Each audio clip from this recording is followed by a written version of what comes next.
자, 이번 이야기는 시청자 탁리니님께서 이야기를 들려주실 겁니다. 오늘 탁리니님께서 해주실 이야기는 어떤 이야기인지 같이 한번 들어보도록 하겠습니다. 네, 여보세요. 리니님. 네네, 안녕하세요. 반갑습니다. 안녕하세요. 리니님께서 오늘 들려주실 이야기, 일단 간단하게 소개 한번 해주시면 좋을 것 같아요. 저는 탁송 일을 하고 있는데, 차량을 이제 이동시켜주시는, 그죠? 네네. 그걸 하고 있는데, 그걸 하던 중에 일이 좀 생겨서 이거를 썰로 풀게 되면 어떨까 싶어서 연락을 드렸어요. 알겠습니다. 혹시 주변에 누가 계신가요? 아니요, 잠깐, 여기 거리에 잠깐 나와가지고. 거리에? 네네, 집 앞에 잠깐 나와가지고. 아니, 잠깐만. 집 안에서 하시면 안 되는 이유가 있는 것이죠? 여자친구가 있어가지고, 조금. 여자친구분이 계셔서? 네네. 여자친구분이 계시면 혹시 여자친구분이 무서운 이야기를 싫어하시나요? 맞습니다. 조금 싫어하고, 돌비의 공포 라디오를 별로 안 그러면, 그러면, 정말, 네. 당장 문 열고 들어가셔서, 네. 여친아, 너 지금 노래 듣고 있어, 이어폰으로. 그렇게 해주시면 안 될까요? 안 됩니다. 여기 바로 앞에 조용한 공원이 있어서. 여자친구분한테 그렇게 하면 혼나는군요. 네네. 알겠습니다. 충분히 이해합니다. 네, 알겠습니다. 네. 자, 그러면 리니님께서 탁송을 하면서 겪었던 실화 이야기를 바로 만나보도록 하겠습니다. 렛츠가! 비기십니다. 탁린이에요.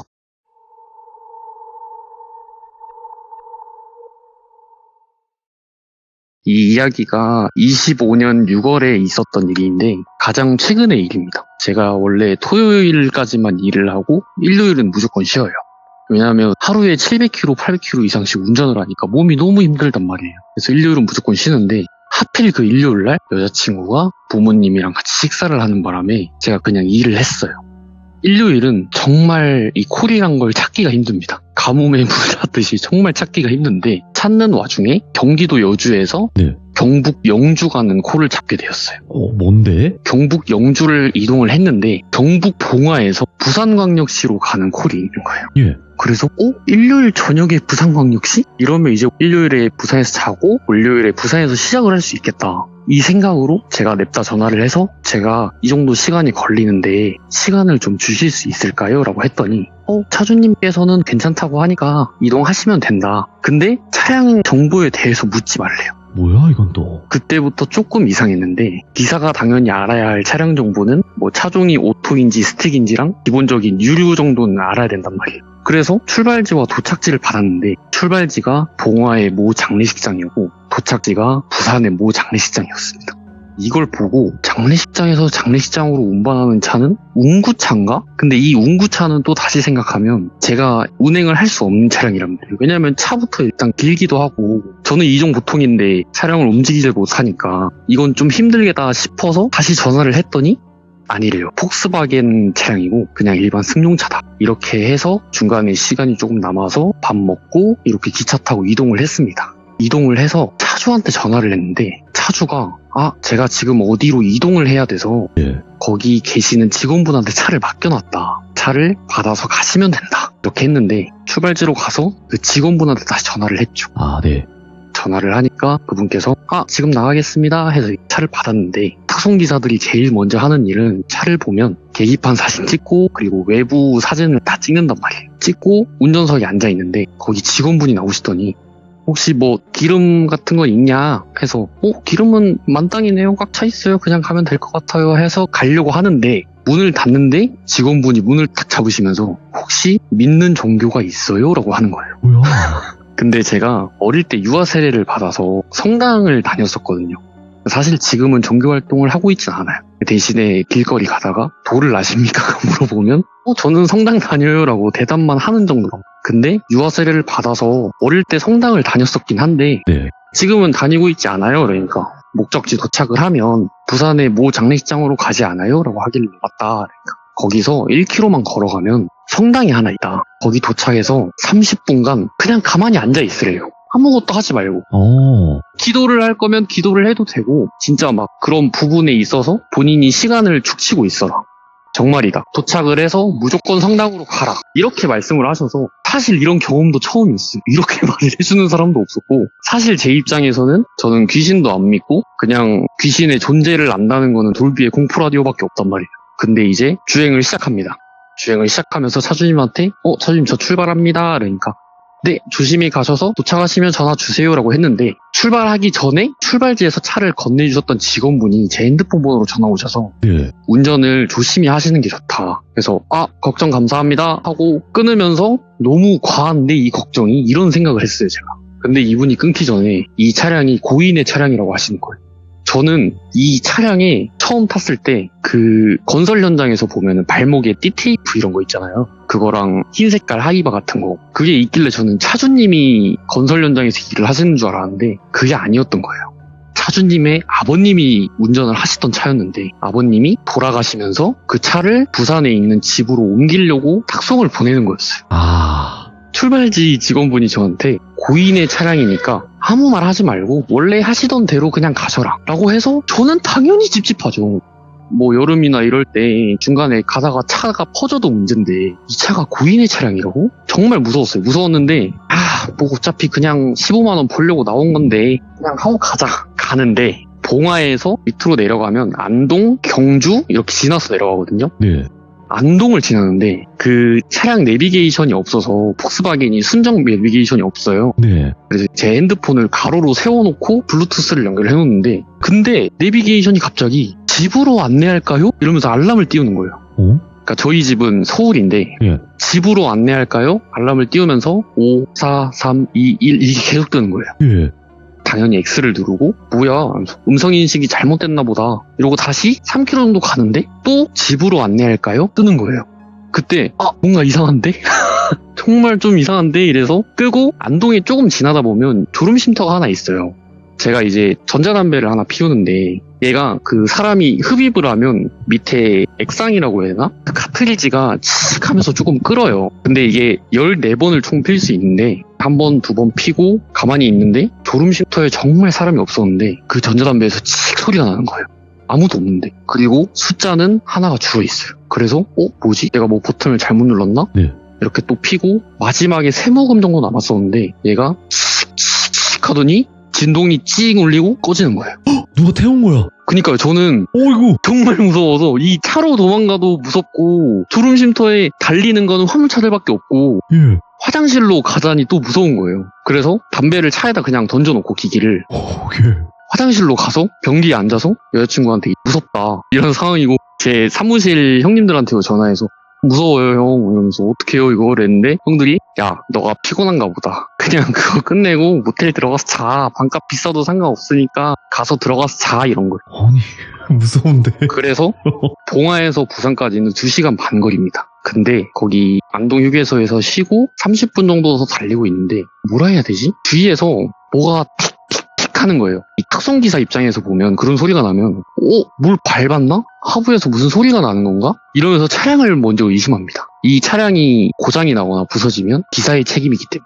그래서 내가 아까 하부 사진을 찍고 했을 때 뭐 이런 게 없었는데? 이러면서 다음 졸음쉼터에 세워서 시동을 가만히 켜둔 상태로 파킹을 해놨는데 운전석 뒷바퀴에서 뭔가 틱틱틱 소리가 나는 거예요. 그래서 이게 뭐야? 이러면서 내려서 후레쉬 켜고 이렇게 한 바퀴 삥 도니까 아무것도 없었어요. 그러고 다시 차에 탔는데 또 운전석 뒷바퀴에서 틱틱틱 소리가 나길래 네이버에 찾아봤죠. 뭐 이 차량 증상에 대해 찾아봤는데 아무것도 안 나오는 거예요. 그래서 누가 구글에다가 시동을 껐다 키면 다시 정상적으로 돌아온다 뭐 이런 게 있길래 시동을 껐다 켰더니 소리가 안 나더라고요. 그래서 이게 뭐 일반적인 증상인가 보다 이러고 가고 있는데 부산을 거의 가기 전에 보면 경주가 하나 있잖아요. 경주 옆이 울산 그 다음이 부산인데 경주를 딱 지나가는데 목 뒤에서 한기가 느껴지는 거 아세요? 제가 그 한기라는 거를 그날 처음 느껴봤는데 네. 뭐 보통 느낄 수 있죠. 저희가 혼자 어두운 공간에 있거나 하면 느낄 수 있는데 진짜 정수리 끝부분부터 목 뒤 그리고 엉덩이 골까지 한기가 느껴지는 거예요. 뭐야 그래서 내가 에어컨을 너무 세게 틀었나 보다. 에어컨을 끄고 다시 가고 있는데 그 출발지 직원분 있잖아요. 그분이 전화가 오셨어요. 전화가 오시더니 잘 도착했어요? 그러니까 저 아직 한 40분 정도 남아서 거의 다 와간다. 그러니까 뭐 아무 일 없죠? 이러길래 네 아무 일 없습니다. 그러니까 총각이 기가 센가 보네 이러는 거예요. 그래서 주행을 하다가 제가 물어봤죠. 궁금한 거예요. 왜 그렇게 얘기하세요? 그러니까 알고 보니까 이 탁송콜이 오후 1시에 떴던 거예요. 제가 영주에 도착한 시간이 오후 4시 반이었거든요. 네. 근데 1시에 떴는데 기사가 2명 정도 왔대요. 처음에 왔던 기사가 차량 사진을 찍고 타자마자 보인 차라는 말을 듣고 그냥 갔대요. 그래서 제가 그걸 듣고 이 사람은 돈보다는 생명이 중요한 사람이구나. 예. 이거를 생각하고 그럴 수 있다. 이 사람들이 포기했으니까 나한테 왔지 않겠냐. 그렇게 하고 두 번째 사람이 왔는데 이 봉화 톨게이트를 안 지나고 다른 영주를 통해서 갔다가 영주 톨게이트를 지나서 나간단 말이에요. 영주 톨게이트를 가기 전에 전화가 와서 저 이 차 운전 못하겠어요 하고 출발지에 다시 내려놨대요. 예. 그래서 이 직원분이 뭐 때문에 그러냐 이랬는데 정말 대낮인데 저랑 똑같이 정수리에서부터 등허리까지 한기를 느끼고 뒤에서 틱틱틱 소리가 났대요. 그러니까 이 두 번째 기사님은 한기는 둘째치고 차에서 소리가 나니까 무서웠던 거예요.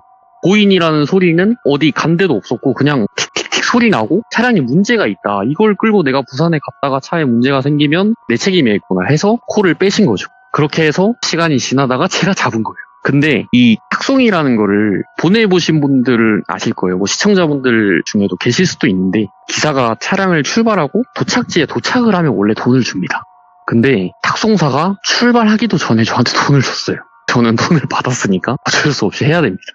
정말 이 차가 중간에 가다 퍼져서 메카에 질질 끌려가더라도 저는 그 자리를 지켜 있어야 되고 왜냐면 돈을 받았으니까 그런 상황이었고 그래서 출발지분에게 있었던 일들을 다 얘기를 해드렸어요.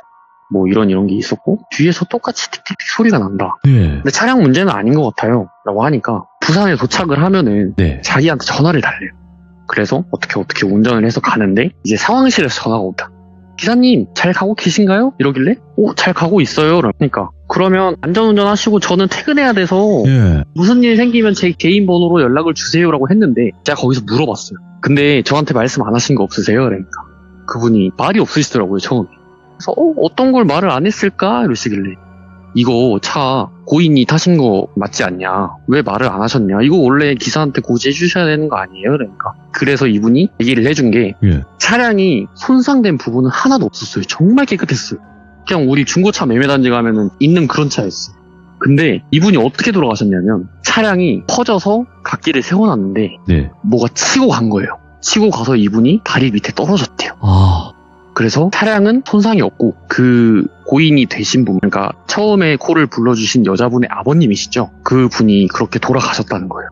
그래서 제가 그랬죠. 아니 이 얘기를 차에서 타서 들으니까 또 무섭네요. 이러니까 이제 거기 사무실 여자분이 그렇죠. 근데 에이 그래도 무슨 일 있겠어요? 이러는 거예요.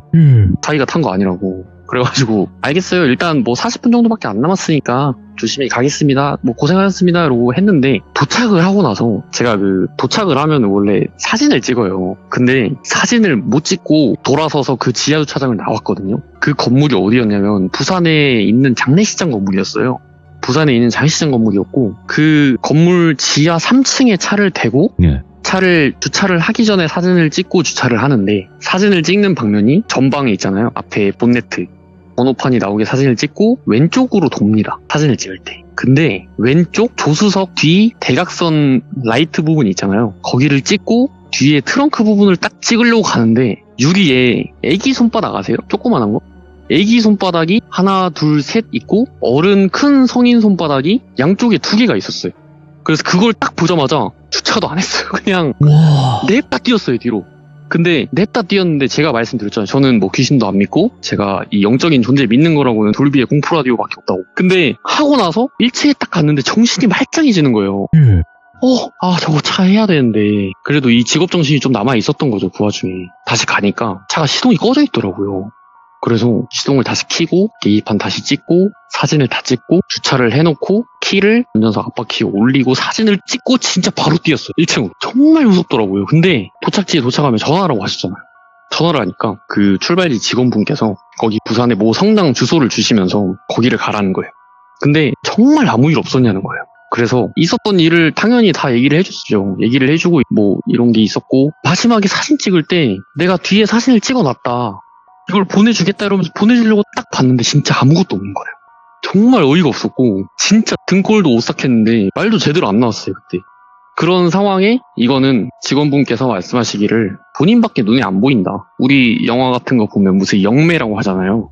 그런 영매가 오든 무당이 오든 볼 수는 있지만 직접 겪은 건 본인이지 않냐. 근데 본인은 뭐 신기가 있는 것도 아니고 그냥 일반인이다. 네. 그러니까 본인이 유아세를 받았던 뭐 어떤 기도 행사를 드린 적이 있던 종교시설로 가라. 이렇게 해서 성당에 가서 그 십자가가 크게 가운데 있고 의자가 이렇게 쫙 있잖아요. 맨 앞에 앉아서 가만히 시간을 죽이려고 했으니까 정말 내가 앞으로 30분 동안 여기서 눈 감고 있을 시간이 얼마나 더 있겠냐.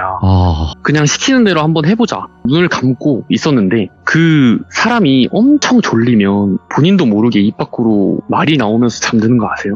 그렇게 되는 거예요. 제가 그냥 가만히 있었는데 네. 입 밖으로 이러는 거예요. 그래서 하다가 하는데 옆에서 수녀님이 깨우셨어요. 여기서 주무시면 안 된다고. 근데 저는 피곤한 것도 없었고 오히려 무서우니까 좀 등골도 오싹하고 하니까 잠도 안 오는 시점이었는데 그렇게 되는 거예요. 그래서 30분이 지날 때쯤에 되니까 그 출발지 분이 저한테 문자를 남겨주셨는데 가서 꼭 샤워하고 자라. 근데 잘 때 불은 켜놓고 자라. 예. 이렇게 말씀하시는 거예요. 그래서 부산에 좀 싼 모텔을 또 찾았죠. 찾아서 갔는데 되게 깔끔했어요. 엄청 깔끔한 모텔이었는데 금액도 엄청 괜찮았어요. 그래서 누워서 있는데 그 모텔을 보면은 제가 보통 TV를 켜놓고 불을 끄고 잔단 말이야. 모텔에서 자면. 왜냐면 조금의 불은 있어야지 제가 잠을 든단 말이에요. 그래서 그날도 똑같이 하려고 했는데 예. 무드등을 켤 수가 있더라고요. 무드등을 켰는데 모텔의 구조가 우리가 침대에 이렇게 누우면 보통 오른쪽에 자기가 눕는 방향에 탁상이 있고 그 위에 전화기가 있고 정면에 TV가 있고 그 밑에 책상이 있잖아요. 그 책상 위에 보면 수건이랑 바디워시 용품 이런 거 있고 예. 정말 무서웠어요. 그 바로 밑에가 냉장고가 있었거든요. 근데 냉장고 안쪽에서 우리 그 냉장고 오래된 거 쓰면 전기 스파크 뛰듯이 틱틱 소리 나는 거 알아요? 알죠. 근데 그 소리가 아까 차에서 났던 소리랑 똑같은 거예요. 틱틱틱 소리가 나는데 그 에어컨을 켜두고 이불을 덮고 있는 상황이었는데 몸이 너무 더운 거예요. 그래서 이불을 거치고 그 출발지 분께서 시켰던 대로 무드등이 아니라 그냥 하얀 불을 다 켜놨어요. 근데 모텔에 누워있으면 이게 어떤 모텔은 그렇고 어떤 모텔은 안 그런데 보면은 불이 꺼지는 모텔이 있어요. 절전 상태로 들어간다고 해야 되나? 불이 꺼져요. TV도 꺼지고. 제가 그때 잠든 시간이 새벽 1시였어요. 근데 제가 중간에 새벽에 잠을 한 번씩 깨는데 보통 새벽 6시에 깬단 말이에요. 근데 그날은 새벽 1시에 잠들었는데 새벽 3시에 깬 거예요. 예. 새벽 3시가 제가 알기로는 라디오나 이런 거 들으면 귀신이 제일 많이 활동하는 시간이라고 하더라고요. 그건 맞죠. 근데 그날따라 그 생각이 바로 들었어요. 야, 이거 내가 15만 원 벌겠다고 하다가 진짜 망했다 이거.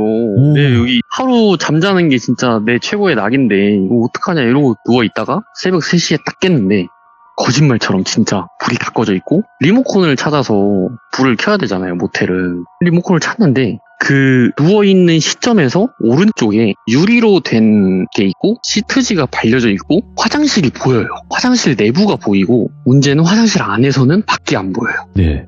시트지가 발려져 있으니까. 근데 화장실에서 불이 꺼져 있는데 틱틱틱 소리가 나고 불이 켜졌다가 꺼진 거예요. 리모컨은 저한테 없는 것 같고 불이 켜졌다가 꺼졌고 정말 무서운 거예요. 그래서 또 이렇게 있다가 불을 좀 켜놓고 잠에 들었는데 꿈에서 그 어떤 어린 애기가 있는데 예. 우리 꼬장꼬장한 옷이라고 해야 되나요? 한 무릎 정도 높이 오는 애기들이 입는 옷을 입은 애가 아쿠아 슈즈 같은 걸 신고 모텔 방 안을 뛰어다니는 꿈을 꿨어요. 근데 제가 그게 꿈이 처음이자 마지막 악몽일 거예요 아마. 그런 꿈을 꿔본 적이 없거든요.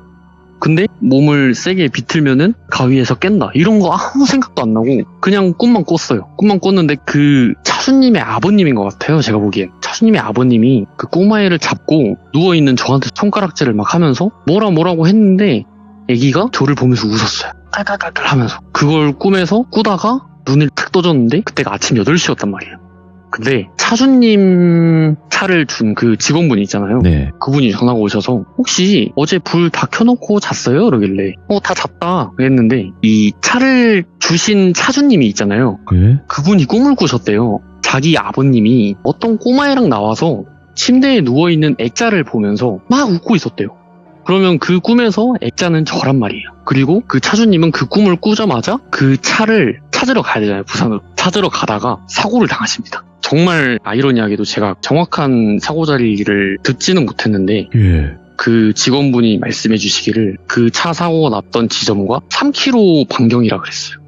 3km 반경에서 사고가 났다고 들었는데 그 뒤에 차주님에게 제가 연락을 해야 할 일이 한 번은 있었어요. 왜냐면 제가 과태료를 미납해서 그거에 대해서 이제 사실관계를 확인을 해야 되니까 연락을 했어야 되는 일이 생겼는데 예. 전화기가 꺼져 있는 거예요. 그래서 직원분을 통했습니다. 왜냐면 이게 처리를 안 하면 제 입장에서 굉장히 찝찝하기 때문에 그럴 수 있어요. 직원분에게 전화를 했더니 직원분이 그 연락을 안 하시는 게 좋다. 이 아버님이 돌아가시고 나서 차주님 따님 되시는 분이 꿈을 꾸셨대요. 계속. 장례식이 끝나고 이장을 하고 다시 돌아오는 그 과정에서 네. 버스에서 오는 내내 그 사고가 나는 당시까지도 계속 꿈을 꾸셨고 집으로 오는 내내 계속 꿈을 꾸셨는데 그 아버님이 꼬마애랑 나와서 침대에 누워있는 저를 보고 계속 웃었대요. 그 꿈만 계속 반복적으로 꾸신 거예요, 이분이. 예. 계속 꾸시다가 출발지분이 저한테 오랜만에 연락을 줬는데 무슨 일이 있어서 연락을 준 줄 알았대요, 제가. 왜냐면 그 꿈이 계속 반복된다는 거는 처음에는 액자에 누워있었던 저한테 손가락질을 한 거고 네. 조금씩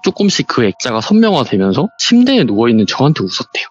근데 그 직원분은 좀 찝찝한 거죠, 사실. 그래서 무슨 일이 있어서 전화를 준 줄 알았는데 아무 일 없어서 그냥 다른 일로 전화를 준 거면 정말 다행이다. 근데 차주랑은 연락을 할 수가 없다는 거예요. 그 직원분도 차주님이랑 통화를 해서 뭔가 끝내야 할 사안이 있었는데 그 여자분이 전화번호, 심지어 차량 정보도 없댔대요. 그러니까 차량에 대한 정보가 없다는 건 차를 폐차시켰다는 거란 말이에요. 차도 폐차시키고 네. 가족분들끼리 연락처도 다 주고 받았을 텐데 그분도 아무도 연락이 안 된다는 거예요. 이야기가 이렇게 끝이 납니다, 그냥. 어마무시한 일들 겪었네, 이거, 진짜로. 아마 네. 제 인생에서 가장 큰 공포였지 않았나. 야, 근데 진짜로 그 리니님처럼 이런 일을 겪으면 야, 이건 진짜 뭘까? 이런 생각도 들면서 아, 이런 게 좀 영적인 그런 이야기인 건가? 이런 느낌인 건가? 이런 걸 안 들 수가 없겠네요, 이거는. 맞아요. 근데 어. 그 뒤로 약간의 트라우마가 생긴 거는 네. 밤에 혼자 운전하기가 조금 무서워. 아, 근데 하셔야 되는 직업이잖아, 이것도. 맞아요. 근데 이게 좀 그렇죠. 먹고 살려면 해야 되니까 하는데 예. 그래 이제 그럴 때마다 대낮에 공포 라디오를 듣고 밤에는 이제 클럽 노래를 틀면서 갑니다. 아, 아니에요. 조금 바뀌었죠, 이제. 아침, 낮에도 돌비공포 라디오를 들으시고 저녁, 밤에도 돌비공포 라디오를 들어야 돼요. 이열치열이라는 말이 있습니다. 아시겠죠? 네. 즐겨야 된다는 거네요. 네, 그러니까 더우면 더위로 이겨내는 거고 추위는 추위로 이겨낸다. 네, 꼭 그렇게 하셔야 됩니다. 아시겠죠? 알겠습니다. 네, 그리고 오늘 너무너무 이야기를 잘 해주셨어요. 너무 잘 해주셨고 또 뭐 다른 이야기가 있으면 혹여나 뭐 지인분들이 겪은 게 있으면 또 이야기를 들려주시면 좋을 것 같다라는 생각이 들고 여자친구분도 언젠가는 돌비공포 라디오를 사랑할 수 있도록 네, 많은 분들이 기도해 주실 거라 믿습니다. 네, 알겠습니다. 네, 고맙습니다. 네, 감사합니다. 네. 자, 여러분들 반갑습니다. 이번 이야기는 탁리니님께서 찾아오셨습니다. 탁리니님은 탁송 기사를 하고 계세요. 그렇다 보니까 굉장히 또 여러 가지 일들 많이 겪으시는 분인데 오늘 해주실 이야기는 어떤 이야기일지 같이 한번 들어보도록 하겠습니다. 네, 여보세요. 탁리니님. 안녕하세요. 괜찮으세요? 너무 바쁘신데. 자, 오늘 탁리니님께서 이렇게 또 찾아와 주셔서 다시 한번 감사드리고 오늘 해주실 이야기 주제가 있을 것 같습니다. 오늘 이야기는 혼자인 줄 알았는데 혼자가 아니었다는 느낌을 받으실 겁니다. 그거는 아마도 지금 모든 분들과 동일할 겁니다. 왜냐면 귀신 이야기를 하게 되면 나 분명히 혼자 있는데 옆에서 열댓 명 같이 듣고 있는 거거든요. 네, 그래서 바로 출발을 해보도록 하겠습니다. 렛츠가! 힐이십니다. 탁리니요!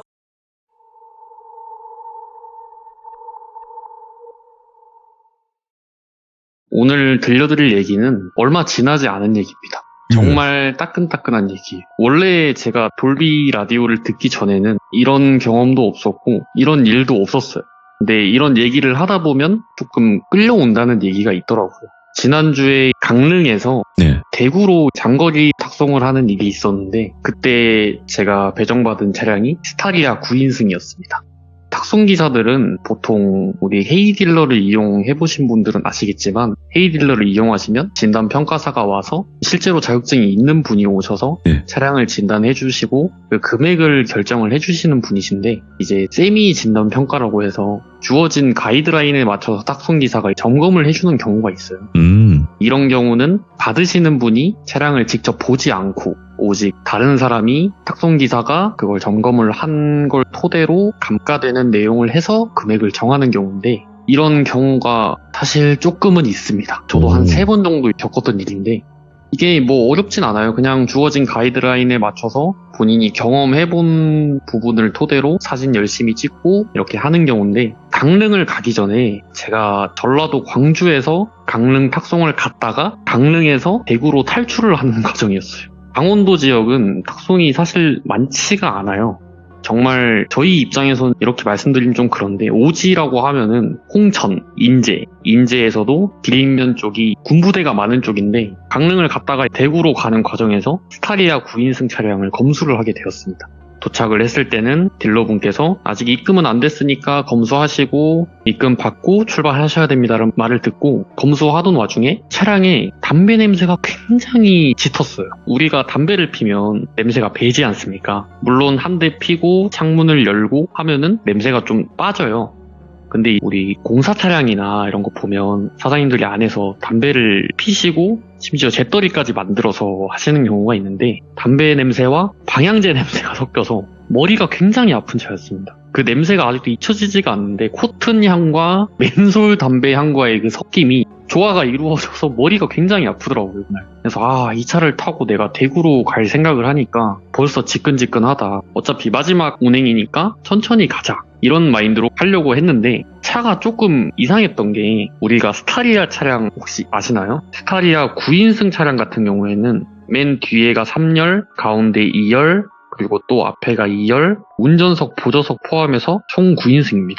9인승은 처음이었어요. 9인승의 차량도 굉장히 괜찮았습니다. 풀옵션이었는데, 맨 뒷열의 트렁크를 열어보면 어떤 하얀 색깔 자루 같은 게 하나 있더라고요. 그래서 이 딜러분한테 얘기를 했죠. 출발지 딜러분께. 이거 전 차주님이 안 들고 가신 것 같은데 어떡할까요? 그랬는데, 직접 통화 한번 해보세요. 그러니까 차주님이랑 전화를 하니까 차주님이 그거 그냥 가지고 가시면 된다. 도착지분도 알고 계신다. 그래서 뭐 중요한 건가 보다. 그냥 이래서 챙겨놨죠. 별도로 장소를 옮기지도 않았고 그냥 챙겨놨습니다. 입금을 받고 서로 간에 이 과정이 끝난 뒤에 저는 차를 타고 출발을 했는데, 지도를 찍어보시면 알겠지만 강릉에서 대구를 찍게 되면 동해안을 쭉 따라서 가는 무료 경로가 있어요. 이 무료 경로가 찍어보시면 알겠지만 딱 진짜 바다가 보이는 그 길로 해서 내려갑니다. 오케이. 마지막 콜이고, 서해안은 정말 지겹게 많이 봤으니까 동해안 물이 정말 맑다고 들었으니까 동해안 물이나 보고 가자. 이러다가 쭉 내려가다가 출발을 해서 가다가 동해 휴게소를 들리게 돼요. 동해 휴게소는 특별한 거 없었죠. 그냥 거기서 밥 먹고 바다 한번 보고 와, 물 정말 맑다 이러고 다시 출발을 하는데, 우리가 내비를 보면 제가 가고 싶은 경로를 찍어놨어도 얘가 실시간으로 이 길로 가면 빨라요 하면서 띄워줍니다. 근데 그때 제가 처음 시참 때 갔던 길이죠. 삼척과 봉화를 잇는 36번 국도가 있어요. 제가 이 국도를 사실 지명을 잘 몰랐는데 이번에 시참 참여를 하면서 설명하려고 그냥 36번 국도란 걸 알게 됐는데, 이 국도를 지나면서, 이 국도라는 자체가 왕복 2차선이에요. 굉장히 좁고, 보통 우리가 왕복 2차선이라는 국도를 지나게 되면 그냥 쭉 이어져 있고 가끔 곡선이 급경사 이렇게 쭉 나오고 하는데, 그 길은 산을 타고 가는 길이었어요. 그리고 60km 구간단속이 있습니다. 이 사람이 60km 구간단속을 운전을 하다 보면 굉장히 지루하고 굉장히 졸립니다.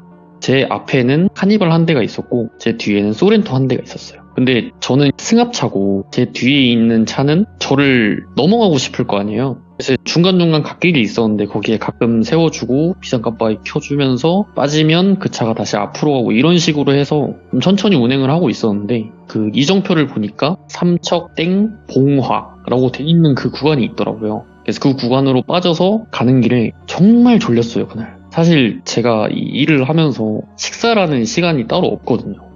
예. 아예 굶는 경우도 있고, 오늘 같은 경우에도 지금 소세지 하나 먹게 나긴 한데, 이런 식으로 밥을 중간에 먹게 되면 차마 말할 수 없는 졸음이 굉장히 몰려옵니다. 그때 시간이 오후 5시에서 6시 사이였고, 중간에 잠깐 쉬어야겠다 하고 갓길에 차를 대고 쉬고 있는데, 분명히 제 뒤에 제가 중간중간에 차를 세우고 넘어가고 보내면서 제 뒤에 있던 한 8대 정도의 차를 봤어요. 제가 중간에 좀 넘어간다고 빨리 달린 것도 있는데, 제가 갓길에 있으면 8대의 차량이 지나가야 되거든요. 안 지나가더라고요. 거기에 제가 30분을 있었는데 60km 구간 단속이지만 아무리 그래도 30분 사이에 한 대는 지나갈 텐데 한 대도 안 지나가더라고요. 근데 제가 갓길에서 흡연을 하고 있는데 갑자기 굵은 소나기가 쏟아지더라고요. 근데 그날 강릉도 청 맑았고 동해 휴게소도 맑았고 이 국도라는 구간에 들어오면서 굉장히 어둑어둑해지더라고요.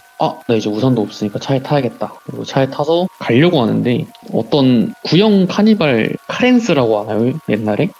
그 카렌스 차량이 이렇게 먼저 지나가고 제가 그 뒤를 봤는데 흰색 카렌스였어요. 근데 비가 아무리 오더라도 앞차의 뒷창문은 제가 볼 수 있잖아요. 저는 승합차고 좀 높기도 하니까 보는데 카렌스 뒤에 두 개의 좌석이 있는데 한 꼬맹이가 맨 뒷좌석에 앉아 있다가 다시 옆좌석으로 옮기고 또 왼쪽 좌석으로 옮기고 또 오른쪽 좌석으로 옮기는 거예요. 근데 정말 신기한 게 그 사람이 움직이면 우리가 의자에 앉아있다가 일어서서 옮기면은 머리가 움직이잖아요. 최소한 N자 모양으로는 움직여야 되는데 그런 게 없고 풍선 이렇게 들고 가면 쓱 움직이잖아요. 정말 그런 듯이 이렇게 쓱 움직이는 거예요. 근데 뒤에 가면서 사실 아무 생각 없었죠. 귀신이라는 생각조차 안 했어요. 근데 쓱 가면서 앞에 보니까 7km 전방에 무슨 전망대 같은 휴게소가 하나 있더라고요. 거기 들려서 안 되겠다, 이거 핫식스라도 하나 먹어야겠다 하고 갔는데 그 차도 같이 들어가는 겁니다. 그래서 저 차도 들어가네 이러고 주차를 하고 내렸는데 그 차 안에 썬팅이 안 돼 있더라고요. 차 안을 봤는데 아주머니 한 분만 내리고 차 안에는 아무것도 없는 겁니다. 그래서 애기가 분명히 타 있었는데 제가 본 건 애기였거든요. 애기 머리였고 이제 애기가 장난친다고 왔다 갔다 한 것 같은데 차에 아무도 없다고? 애기가 먼저 화장실을 갔나? 그래서 제가 차를 탔는데 차에 타서 약간 신경은 안 쓰고 있었지만 사람이 흘끗흘끗 쳐다보는 거 있잖아요. 쳐다보고 있는데 그 아주머니가 차에 타자마자 그냥 가는 겁니다. 애기가 타고 뭐 누가 타고 그런 게 없어요. 그냥 타고 가시길래 저도 그냥 따라간 거죠. 저는 제 갈 길 가면서 그 차가 앞에 있었던 거니까 가는데 그 아주머니가 타신 카렌스 차량이 중앙선을 자꾸 왔다 갔다 하는 거예요. 근데 제가 봤을 때는 왕복 2차선이니까 이게 여기서 앞에서 사고가 나면 저도 사고가 나거든요, 사실. 그래서 제가 도로로 이제 주행을 탁송이를 하면서 음주 신고를 굉장히 많이 하는데 이 음주가 아니더라도 운전 미숙이더라도 남에게 피해를 줄 수 있는 행동을 보면은 저는 운전하는 직장이니까 저는 좀 무섭단 말이에요. 그래서 신고를 자주 하는 편인데 경찰에 신고를 했는데 경찰차가 15km 정도 떨어져 있다고 해서 나오는 게 힘들다고 하더라고요. 그래서 저한테 어느 방면으로 가냐 이런 식으로 물어보고 지금 차 상태는 어때요? 라고 물어봤는데 지금도 똑같이 휘청휘청 거리고 그렇다. 가던 중간에 그 통화가 30분 정도 이어지는 중간에 왼쪽 건너편에, 그러니까 저희는 오른쪽 차선이죠. 왼쪽 건너편에 백숙집이 하나 있었어요. 불이 꺼져 있는 백숙집이. 근데 그 카렌스가 획 하더니 그 백숙집으로 딱 들어가는 거예요. 그래서 저는 이제 아니 뭐 저 아줌마는 운전을 저렇게 하냐, 왕복 2차선 도로에 너무 위험하네 이 생각을 하고 가고 있었는데 이제 대구를 들어가기 전에 보면 영주라는 지역을 지나가게 돼요. 그때가 시간이 7시 한 반 정도가 거의 다 돼가는 시점이었는데 7시 반에 이제 영주 쪽 가다가 졸음쉼터를 하나 들어가게 됩니다. 이게 좀 사람이 웃긴 게 우리가 고속도로가 있어도 오른쪽에 보면은 민가가 있어요. 민가를 끼고 고속도로가 발달해 있는 지점이 있고 졸음쉼터 옆에 보면 펜스가 쳐져 있고 건너편에 집이 보입니다. 근데 한 집이 빨간 색깔 지붕이 있었고 파란 색깔 지붕이 있었는데 빨간 색깔 지붕의 집 2층이 불이 빨간색인 거예요. 근데 빨간색 조명이 있는 집 바로 옆에 파란색 지붕의 집이 있었는데 그 2층에 아까 카렌스에서 봤던 그 애기 머리가 그대로 있는 거예요. 애기가 서서 보고 있는 겁니다. 근데 이게 사실 창문으로 그림자를 비춰서 보면 이 아이가 앞으로 보고 있는지 뒤로 보고 있는지 몰라요. 왜냐면 사람 머리통만 보이는 거니까. 그래서 저는 저게 사람 머리가 아닐 수도 있겠다. 그냥 가정집이니까 뭔가를 세워낼 수도 있겠다 했는데 이게 창문 앞에서 우리가 이렇게 옛날 창문 보면은 시트지를 발라놨는데 유리가 좀 두꺼운 나무 테두리로 된 창문이 있잖아요. 그걸 보면은 가까이 있다가 멀어지면 그림자가 사라지듯이 이렇게 멀어진단 말이에요. 근데 제가 머리통이라고 생각했던 게 멀어졌다가 빨간색 조명이 있는 빨간 지붕 집 조명 앞에 똑같은 머리가 있는 거예요. 그걸 보고 오씨 이거 안 되겠다. 내가 너무 피곤한가 보다 지금. 이거 안 되겠다. 세수를 한번 하고 가야겠다 빨리. 가서 어차피 대구에 본가 있으니까 본가 가서 자든지 해야겠다. 와 이건 정말 무섭다 이래가지고 갔는데 저희가 매매단지로 보통 차가 가는데 여기는 조금 달랐어요. 이 스타리아 차량을 밴으로 개조를 시키려고 하다 보니까 우리가 밴 특장하는 곳이나 튜닝샵이 보통 산 인근에 있습니다. 근데 주소가 정말 한 번도 안 가본 그런 주소였어요. 네이버를 치면은 우리가 로드뷰가 나오잖아요. 로드뷰는 대낮 기준으로 나오니까 아 여기구나 하고 올라가는데 우리가 지도를 이렇게 보면 거의 막다른 길로 가면은 가지 뻗어져 있듯이 이렇게 지도가 있잖아요. 도로가 있는데 여기서 사장님이 전화 오셔서 오른쪽에서 첫 번째 오른쪽으로 꺾어졌다가 두 번째 왼쪽으로 꺾어야 우리 매장이 나온다 이러시는 거예요. 근데 그때 시간이 제가 영주 휴게소에서 7시 반이었으면 대구에 도착했을 시간이 거의 8시 반이나 9시 사이였어요.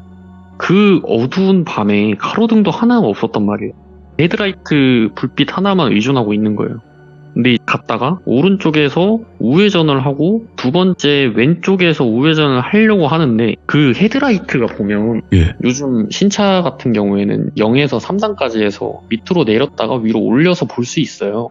근데 그때가 많이 어둡다 보니까 저는 밑으로 내렸다가 위로 올리는데 이게 확 올라가는 게 아니라 서서히 옆이 퍼진단 말이에요. 근데 서서히 옆으로 퍼지는데 빛의 끝부분에 반바지를 입은 어떤 사람이 서 있는 거예요. 그걸 보고 저게 사람인가? 근데 제가 보기에는 전봇대 바로 옆이어서 전봇대가 또 있는 건 아니었단 말이에요. 그래서 이 옆에 있는 불빛을 사라락 내렸어요. 내렸는데 안 보이더라고요. 그래서 왼쪽 버튼을 당기면 쌍라이트가 되지 않습니까? 버튼 탁 당겼는데 아무것도 없는 거예요. 그래서 정말 그때 좌석에 앉아서 등골이 정말 오싹하더라고요. 와, 내가 이런 거를 정말 느끼지도 않고 보지도 못했는데 요즘 왜 그러지? 이런 생각이 들고 내가 오늘 너무 피곤한가 보다. 그렇게 되는 순간에 다시 마을의 초입구로 내려가서 사장님한테 전화를 걸었어요. 근데 사장님이 매장 앞쪽 마당 쪽에다가 CCTV를 달아놓더라고요. ADT 캡스 해가지고 달아놓잖아요. 움직임 막 감지되고 기사님 방금 여기 오셨지 않냐? 거기서 바로 오른쪽으로 딱 보면 우리 매장이다. 다시 오셔라. 이렇게 해가지고 갔는데 튜닝샵이나 이런 걸 보면 보통 창고형처럼 생겼어요. 거기는 좀 특이했던 게 가운데 큰 자물쇠를 하나 열면 양쪽으로 문을 열고 안으로 들어가면 렉이라고 하시나요, 돌비님? 렉 장비라고 해서 팔레트를 이렇게 쌓을 수 있는 3단짜리 렉이 있어요. 그게 그 공장 안에 이렇게 쫙 들어가 있었는데 딱 들어갔을 때는 정말 깜깜하고 건물 안 자체도 창고 안 자체도 굉장히 어두웠어요. 네. 이제 저희가 이 일을 마무리할 때 사진을 찍어야 됩니다. 이 사진을 찍으려고 하니까 불이 없으니까 사장님한테 전화를 했죠. 사장님 제가 이거 사진을 좀 찍어서 꼭 보고를 해야 된다. 근데 이게 뭐 불을 하나 켤 수가 없을까요? 그러니까 오른쪽에 보면은 불을 켤 수가 있대요. 오른쪽에 해서 불을 하나 탁 켜니까 정말 환해지더라고요. 어두웠다가 환해지면 사람이 안도감이 듭니다. 네. 지금 좀 안전하다 이런 느낌이 드는데 사진을 다 찍고 불을 끌 자신이 없는 거예요, 제가.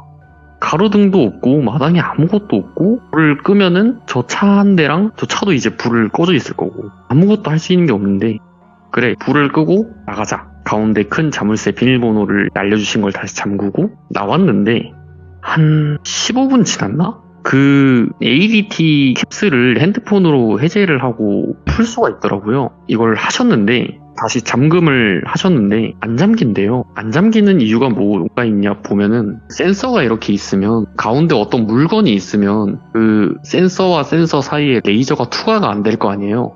그게 뭐가 있다고 생각해서 경비 버튼 자체가 활성화가 안 된다고 하더라고요. 그래서 아무리 눌러도 활성화가 안 되신대요. 근데 제가 서 있던 자리는 그 창고 입구에 자물쇠 잠근 거밖에 없단 말이에요. 그래서 저보고 창고와 창고 사이에 통로가 하나 있었는데 통로에도 센서가 있었어요. 왜냐하면 창고와 창고 사이를 가운데로 지나다닐 수 있는 길이 하나가 더 있었는데 그 가운데 길에 어떤 뭔가가 떨어진 것 같다. 기사님이 한번 확인 좀 해주시면 안 될까요? 이렇게 된 거예요. 근데 저는 거길 처음 가보고 이 어두운 곳을 내가 여기 올라가라고? 나는 너무 겁나는데? 이런 생각이 들더라고요. 그래서 기사님 정말 죄송한데 제가 좀 무섭다 지금. 제가 오늘 좀 피곤하기도 하고 좀 그렇다. 그러니까 그분이 집이 어디냐고 물어보시더라고요. 제가 있는 곳은 대구 서구의 어떤 곳이었고 제가 본가가 있는 곳은 동구란 말이에요. 서구와 동구 사이에 버스 타고 이렇게 가면 1시간 조금 넘게 걸리는데 그분이 팁을 주시겠다. 내가 2만 원 정도 더 챙겨줄 테니까 택시 타고 가셔라. 이러면은 창고 경비하는 거 좀 도와줄 수 있지 않겠어요? 라길래 알겠습니다 했죠. 택시를 타고 갈 수 있으니까 하러 갔는데 가운데 보면 무슨 칸막이 같은 게 하나 있대요. 들어가서 칸막이를 조금 치면은 안쪽으로 들어간다. 안쪽으로 들어가니까 한번 쳐봐라. 발로 탕 차고 경비를 눌렀는데 됐대요. 그러고 나서 기사님 지금 바로 입금해드릴 테니까 거기 마을 입구로 뛰어가지 말고 천천히 걸어서 내려가시면 어차피 마을에 가도 있고 괜찮다. 천천히 내려가셔서 가셔라. 고생하셨다. 제가 경비 조금 더 넣어드릴게요로 갔는데 아까 제가 말했듯이 마당 앞에 뭐가 움직이면 움직임 센서가 울린다고 했잖아요. 정확히 30분 뒤에 전화가 오셔서 기사님 혹시 아직 안 가셨어요? 이러는 거예요. 예. 그래서 무슨 소리예요? 저 카카오티 불러서 택시기사님 오고 있다. 한 7분 뒤면 도착한다. 아닌데? 지금 마당 앞에 뭐가 계속 움직이는데? 이러는 거예요. 그때 소름이 쫙 돋았어요, 진짜. 분명히 나 혼자 있었고 거기에 정말 아무것도 없었고 들짐승일 수도 있지 않는가. 왜냐면 뒤에가 산이니까. 그 사장님께 결국 그대로 말씀드리니까 본인이 동영상을 보겠대요. CCTV를 봤는데 이 사장님께서 움직임이 감지된다는 센서를 보기 전에 경비가 한번 작동을 했었대요. 그러니까 경비 해제가 한번 작동이 됐다가 다시 경비가 되고 움직임이 감지가 됐는데 동영상을 보니까 그 창고 정문이라고 해야 되나요? 자물쇠가 잠겨있는 거? 거기 우측에 보면 사람만 지나다닐 수 있는 그런 통로가 있어요. 그러니까 문고리가 있는, 문고리를 돌리면 사람이 들어갈 수 있고 네. 그런 게 있는데 그게 원래 잠겨져 있었단 말이에요. 제가 그걸로 들어가려고 했는데 사장님이 CCTV를 봤는데 그 문고리가 열리면서 누가 나오는 흔적은 없었대요. 그러니까 사람은 안 보였던 거죠. 예. 문고리가 열렸다가 완전히 활짝 열려서 벽에 한번 탁 부딪히고 가만히 있다가 엄청 빠르게 탁 닫힌 거예요. 근데 사장님은 제가 그런 줄 알았대요. 차에다가 뭐 두고 갔을 수도 있으니까 그랬을 수도 있겠다 해서 그렇게 하셨는데 제가 아니었던 거죠. 저는 이 위치를 보내드리니까 사장님이 이거 아닌데 거기에 있을 사람도 없고 그 문이 잠겨있다. 기사님이 연 거 아니에요? 라고 하니까 이게 왜냐면 안에 뭐 튜닝 장비나 이런 게 있어서 좀 고가의 제품들이 많아서 우리 저거 잠궈 놓는다. 왜 그렇죠? 이랬는데 그 옆에 텐트가 하나 있어요. 하얀 색깔 우리 그 아울렛 같은 데 보면은 텐트가 있고 그 위에 깃발 달린 텐트 있잖아요. 그런 텐트가 있었는데 그 텐트를 다 잠궈 놓고 이렇게 퇴근을 하셨대요. 근데 그 텐트가 안쪽으로 모이는 거죠. 우리가 정면으로 봤을 때 가운데 지점이 다 잠겨 있었는데 찍찍이로 잠겨 있었는데 CCTV를 보니까 찍찍이가 풀린 거예요. 풀려서 나풀 하다가 아침에 와보니까 다 풀려 있었대요. 근데 이 찍찍이의 강도가 엄청 세서 사람이 뜨지 않는 이상은 풀릴 수가 없대요. 예. 그러고 나서 사장님 이건 제가 내일 아침에 확인해볼게요. 정말 이상하다. 이게 문이 열릴 수가 없다. 정말 안 여셨냐? 이러길래 아니라니까 왜 자꾸 그러냐. 나 그러지 말라. 나 정말 무섭다. 나 진짜 정말 무섭다고 하지 말라고. 그만하시라고. 나 진짜 화낸다고. 그만하셔라 이랬는데 알겠다고. 겁이 의외로 많으시네? 이랬는데 예. 사장님이 제가 그러고 나서 이제 저는 집에 가서 잤는데 제가 살면서 가위라는 거를 처음 눌려봤어요. 그날. 제 방 구조가 옛날에 살았던 집이니까 제 물건들은 다 그대로 있었고 문 옆에 책상이 있고 의자 있고 그 옆에 무슨 장신 거울이 하나 있어요. 지금 제가 그 방에 앉아 있는데 책상 밑에 보면 조그마한 공간이 있잖아요. 의자를 넣는 공간이 있는데 침대에 이렇게 누워 있었는데 눈은 떴어요. 사실 제가 이게 잘 때 약간의 빛은 있어야 잠이 드는 성향이라서 그 천장에 조그마한 불빛을 하나 켜놓고 잔단 말이에요. 근데 불빛은 제가 자고 일어나는 내내 항상 켜져 있잖아요. 근데 자는데 뭔가 바퀴가 끌려가는 소리라고 해야 되나? 의자를 당기면은 드르륵 하는 소리가 들리잖아요. 들리면서 눈을 탁 떴는데 천장에 무드등이 있다고 했잖아요. 우리가 머리카락으로 이렇게 살짝 가려지면 빛이 일부는 보이고 일부가 안 보이잖아요. 그런 게 무드등에 보이면서 뭔가가 저를 쳐다보고 있는 느낌이 드는 거예요. 근데 가위를 푸는 방법은 유튜브도 많이 봤고 정말 수도 없이 많이 봐서 다 아는데 그걸 시도를 조차도 못하겠더라고요. 왜냐면 생전 처음 겪어보는 거였고 막 등골이 진짜 오싹하다고 우리 요추 부분에 땀난다고 해야 되나요? 그런 느낌이 정말 많이 드는 거예요. 누워있는데 제가 침대에 누워있을 때 가운데에 누워있는데 침대에 이렇게 다리를 큰 대자로 잔다고 해야 되나요? 큰 대자로 누워있으면 우리 양 허벅지가 있을 거 아니에요? 침대에 뭐가 눌리면 양 허벅지가 약간 들어가는 느낌이 있잖아요. 근데 눈을 감고 눈을 탁 떴는데 꼬마애는 아닌데 조금 한 중학교 2학년 정도 돼 보이는 애가 제 허벅지 양쪽 바깥쪽에다가 서 있으면서 머리를 이렇게 흔들고 있더라고요. 그래서 눈을 감고 이게 내가 꿈꾸는 것 같다. 나 이런 경험 정말 처음인데 눈을 탁 떴는데 몸이 가위에서 풀리지는 않았는데 자꾸 사람이 이게 좀 어두운 부분을 쳐다보게 되는 그런 게 있더라고요. 눈을 아래쪽으로 깔고 의자 밑을 봤는데 정말 깜짝 놀랐어요. 아무것도 안 보이는데 흰자 2개만 쳐다보고 있는 겁니다. 그때 그러고 나서 기억이 없어요. 일어났는데 그냥 아침이었단 말이에요. 아침이었는데 부재중 전화가 7통이 와 있는 겁니다. 저는 다음날은 이제 예약도 없었고 아무것도 없어서 집에서 좀 쉬었다 나가야겠다 이랬는데 전화가 7통 정도 와 있길래 뭐지? 이러고 봤는데 그 사장님이시더라고요. 사장님이 아침에 오셔서 CCTV를 봤는데 제가 나오고 나서 자물쇠를 잠그고 제 뒤에 하얀색 뭔가가 따라서 같이 나온 거예요. 오. 근데 그렇게 하고 나서 다음에 경비 센서가 안 됐다고 했잖아요. 예. 그때 그 오르막길을 이렇게 걸어 올라와서 그 창고 마당을 딱 지나가는데 제 뒤에 T죠. T 거기를 붙잡고 같이 올라온 거예요. 같이 올라온 걸 사장님이 보시고 깜짝 놀라신 거예요. 사장님은 제가 누구를 태워서 오신 줄 알았대요. 왜냐면 탁송기사들이나 대리기사들은 픽업을 하는 경우가 있으니까 태워서 왔나? 그래서 계속 봤는데 반대쪽 CCTV를 보게 됩니다. 가운데 길이라고 했잖아요. 가운데 길에 문짝을 발로 차면은 경비가 된다라고 해서 문짝을 발로 차는 것까지 찍혔는데 가운데에도 문이 있어요. 제가 이렇게 나가고 나서 왼쪽 가운데 문이 팍 열렸다가 알아서 닫히고 그 마지막에 문이 열렸던 게 제가 문을 닫았던 그 정문이었던 거죠. 그렇게 닫히고 그 하얀색이 텐트로 갔는지 안 갔는지는 보이지는 않았대요. 근데 하얀색 텐트 쪽으로 갔을 때 그 사장님이 아침에 텐트 쪽을 봤는데 텐트에 손 모양이 이렇게 찍혀 있는데 흙이 잔뜩 묻은 손으로 그걸 꽉 쥐면 생기는 자국이 있잖아요. 그게 나와 있었다고 하더라고요. 네, 끝입니다. 근데 예. 가위라는 거를 정말 생전 처음 눌려봤어요. 근데 이 가위 눌림이라는 거는 겪어본 사람들도 알겠지만 눌리면 답이 없어요, 진짜. 아예 이런 경험도 없었고 유독 이 시참을 처음에 참석을 하고 나서부터 뭔가 이런 게 있는 것 같아요. 제가 느끼기에. 오늘 왜 그러시지? 이게 그 얘기하면 따라온다는 얘기는 많이 들어봤는데 예. 물론 제가 이 시참을 참석할 주제가 더 생기는 거니까 네네네. 제 입장에서도 나쁘지 않고 돌비님 입장에서도 나쁘진 않은데 이게 사람이 안 겪던 걸 겪으니까 와 내가 정말 피곤하구나 이 생각과 동시에 예. 내가 미친 건가 이 생각이 들더라고요. 근데 정확히 말씀을 드리면 탕민이님 이런 걸 함에 있어서 그런 일들을 계속 겪는다면 저는 빨리 죽었어야 돼요, 진짜로. 네, 생각을 한번 해보세요. 그러니까 겪을 사람은 겪는 것이다. 네, 안 겪을 사람은 백날 제 걸 듣건 귀신 얘기를 하건 경험을 못 하더라고요. 맞습니다. 네, 그런 것 같습니다. 바로 잡을 건 잡아야 되니까. 네, 그런 것 같습니다. 오늘 그래도 탕리님께서 겪었던 이야기들을 이렇게 말씀을 쭉 해주시니까 좀 조심할 건 조심해야 될 것 같아요. 맞아요. 근데 좀 오지로 가는 건 피해야 될 것 같습니다. 그죠. 특히나 그 지역을 다니다 보면 여러 곳이 있지만 특히 좀 안 좋은 곳들이 분명히 있어요. 맞아요. 네, 그러니까 조심하셔야 된다라는 걸 또 다시 말씀을 드리고 싶고 오늘 또 이렇게 바쁘신 와중에 시간 내주셔서 다시 한번 감사드립니다. 앞으로 또 수많은 이야기들을 겪으셔서 이야기를 해주시길 바라겠습니다. 네, 감사합니다. 네.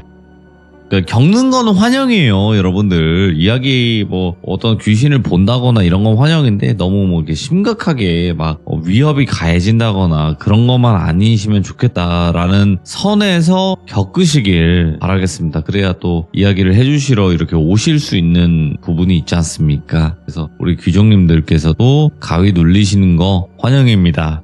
그리고 귀신 보시는 거 환영입니다. 하지만 너무 위험한 선까지는 안 가시는 걸 그거는 제 바람입니다. 감사드립니다.